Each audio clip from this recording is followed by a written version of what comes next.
Hello, and welcome back to People Skills Pro. Have you ever been in a situation where you felt a natural, justified emotion, anger at being disrespected, joy at a personal success, fear about a real challenge, only to have that very emotion turned into a weapon and used against you?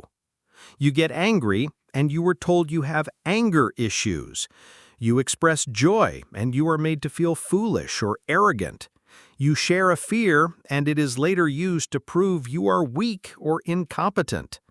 You walk away from the interaction feeling confused, ashamed, and questioning your own right to feel what you feel.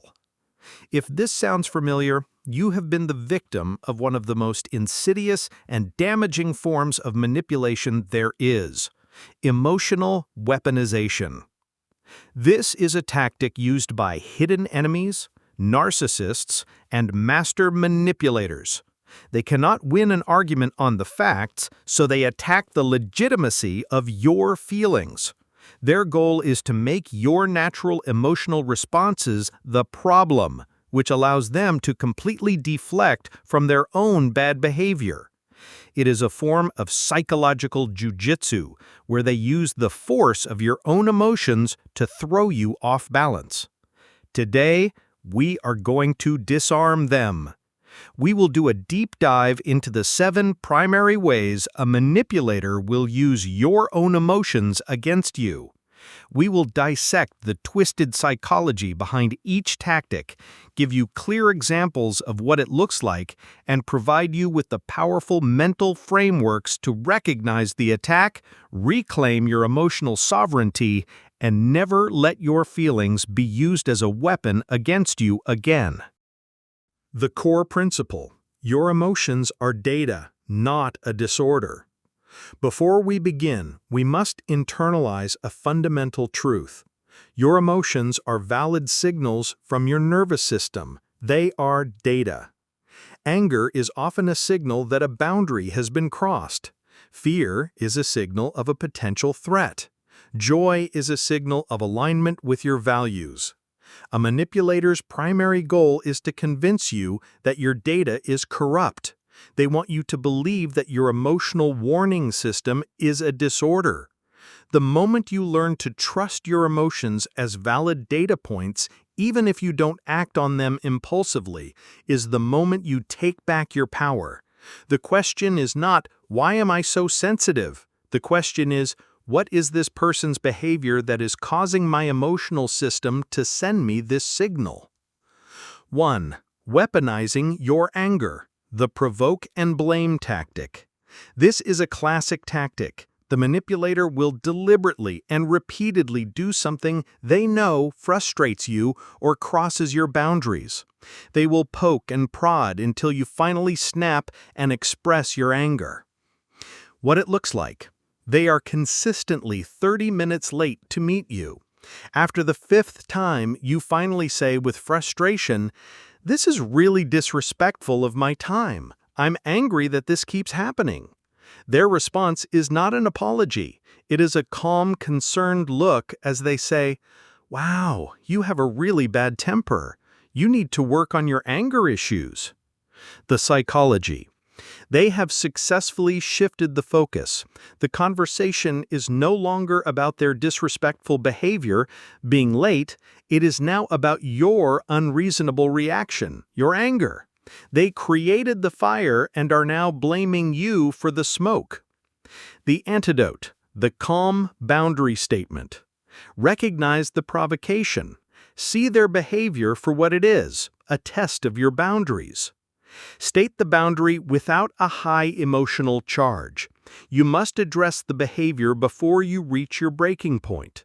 After the 2nd time they are late, you say calmly and firmly, "Hey, my time is really important to me. In the future, I need you to be on time. If you can't make it on time, I won't be able to wait." If they accuse you of having anger issues, do not debate it. Calmly say, "I don't have anger issues. I have an issue with my time being disrespected." The conversation is about the lateness. Hold the frame. 2. Weaponizing your empathy. The guilt trip. This is a favorite tool of the covert manipulator. They know you are a kind person who does not want to cause others pain. They use your own empathy against you. What it looks like? You set a healthy boundary. I can't lend you any more money. Their response is not to respect your decision, but to make you feel guilty for it. It's fine, I understand. I don't know how I'll pay my rent, but I'll figure it out. Don't worry about me. I'm used to people letting me down.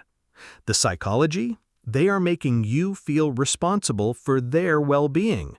They are framing your healthy boundary as an act of cruelty. They are using your empathy to manipulate you into abandoning your own needs to serve theirs. The antidote, the emotional sovereignty frame. Acknowledge but do not accept responsibility. I'm sorry to hear that you're in a tough spot, and I hope you figure it out. This statement shows empathy for their situation, but does not take ownership of their problem. Hold the boundary. Do not give in to guilt trips. Every time you give in to a guilt trip, you teach them that it is an effective tool to use on you. You must be willing to tolerate their temporary disapproval to maintain your long-term self-respect. 3. Weaponizing your joy, the joy thief. You come to them with a piece of fantastic news. You're excited, you're happy, you're proud. A true friend will share in and amplify that joy. A manipulator will see your joy as a threat and will immediately try to diminish it. What it looks like? You, I'm so excited, I finally got the promotion. Them, that's great. Are you ready for all the extra hours and stress, though? The person who had that job before you had a nervous breakdown. You, I'm so in love. I think I've finally met the one. Them, that's amazing. Just be careful. The beginning is always the easy part. The psychology? Your joy highlights their own lack of it. They operate from a scarcity mindset, believing there is a finite amount of happiness in the world. To soothe their own envy, they must poke a hole in your happiness balloon. They use concern trolling and future-pacing anxiety to bring you back down to their level. The antidote? The information diet. Recognize the pattern. See their reaction not as helpful advice, but as a confession of their own envy. Stop sharing your wins with them. Your joy is a precious resource. Share it only with people who will celebrate it with you. This person has proven they are not a safe audience for your happiness. 4. Weaponizing your hope. Intermittent reinforcement. This is the engine of the Jekyll and Hyde cycle we've talked about before. They weaponize your natural human hope that things will get better. What it looks like. They treat you terribly for weeks. They are cold, critical, and dismissive. Just as you are about to give up and leave, they have a good day. They're charming, affectionate, and apologetic. They give you a glimpse of the person you fell for in the first place. The psychology. That brief period of good behavior is a powerful dose of hope. It makes you think, maybe they can change. Maybe the good person is still in there. They are using your hope for a better future to make you tolerate an abusive present. This intermittent reinforcement creates a powerful trauma bond, making it incredibly difficult to leave. The antidote? Judge by the average, not the exception. Keep a journal. Document the good days and the bad days. When you look at the data over a month, you will see that the good days are a rare exception, not a sign of real change. The overall pattern is one of disrespect and abuse. Trust patterns, not promises. Their words and their brief flashes of good behavior are meaningless. The only thing that matters is the consistent, long-term pattern of their actions. 5. Weaponizing your fear and insecurity, the concerned sabotage. You share a fear or an insecurity with them in a moment of trust. A true friend protects that vulnerability. A manipulator sees it as a lever to control you. What it looks like, You tell them you're afraid of failing if you start your own business. Later, when you're feeling motivated, they say, "I support you, but are you sure you're ready? Remember how you told me you were terrified of failure? I just don't want to see you get hurt." The psychology. They are using your own fear, which you gifted to them, to sabotage your confidence. They are laundering their own lack of faith in you through the language of concern. They are trying to keep you small and safe in your box because your potential growth threatens them. The antidote is stop sharing your vulnerabilities with them. A vulnerability is an earned privilege. Not everyone deserves access to your deepest fears and insecurities. A person must prove they are a safe harbor before you share such things. This person has proven they are not. 6. Weaponizing your confusion. Gaslighting. As we've discussed, gaslighting is the act of making you doubt your own reality. It specifically weaponizes the natural confusion that arises when someone's words and actions are a complete mismatch. What it looks like. They do something hurtful. You feel a flash of confusion and pain. You say, "Why did you do that? That really hurt me." They respond, "I have no idea what you're talking about. You're being crazy. That never happened." The psychology. They are using your confusion as the entry point. They are taking your legitimate reaction to their incongruent behavior and framing it as a sign of your own mental instability. They create the fog, and then they blame you for not being able to see clearly. The antidote. Your feeling is the fact. Trust your gut over their words. The moment you feel that confusing dissonance, recognize it as a tactic. Your confusion is the signal. Disengage from the debate. Do not argue about what is real. Calmly state your reality. My perception is that this is what happened, and this is how I feel. I'm not going to debate it with you. 7. Weaponizing your desire to help. The strategic incompetence. This is for the person who has a strong fixer or helper personality. They know you derive a sense of value from being helpful and competent. What it looks like. They consistently feign incompetence at basic adult tasks. "I just don't understand how to pay this bill online. I tried to assemble this furniture, but I'm just so bad at it." The psychology. They are weaponizing your desire to be helpful to manipulate you into taking on their responsibilities.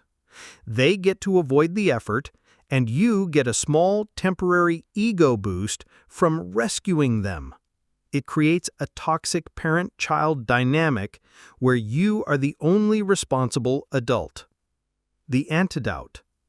The teach, don't do method. Refuse the role of rescuer. Do not do the task for them. Offer to teach. "Oh, that website can be tricky. Let me sit with you and walk you through it so you know how for next time." This calls their bluff. If they are truly incompetent, they will accept the lesson. If they are being manipulative, they will suddenly figure it out on their own. So, let's bring this all together. Your emotions are your allies. They are your internal guidance system. A manipulator's goal is to turn that guidance system against you. They will weaponize your anger to make you look unstable. They will weaponize your empathy to make you feel guilty. They will weaponize your joy to keep you small. They will weaponize your hope to keep you trapped. They will weaponize your fear to keep you from growing. They will weaponize your confusion to make you doubt your sanity. And they will weaponize your desire to help to make you their servant. Your defense is to reclaim ownership of your emotional reality. You must learn to trust your feelings as valid data. You must learn to set and hold boundaries, even when it feels uncomfortable. And you must learn to recognize that anyone who consistently uses your emotions against you is not a friend. They are an enemy to your well-being. When you can see their games clearly, they lose all their power. You can disengage from the manipulation and choose to invest your emotional energy in people who respect your feelings instead of trying to weaponize them.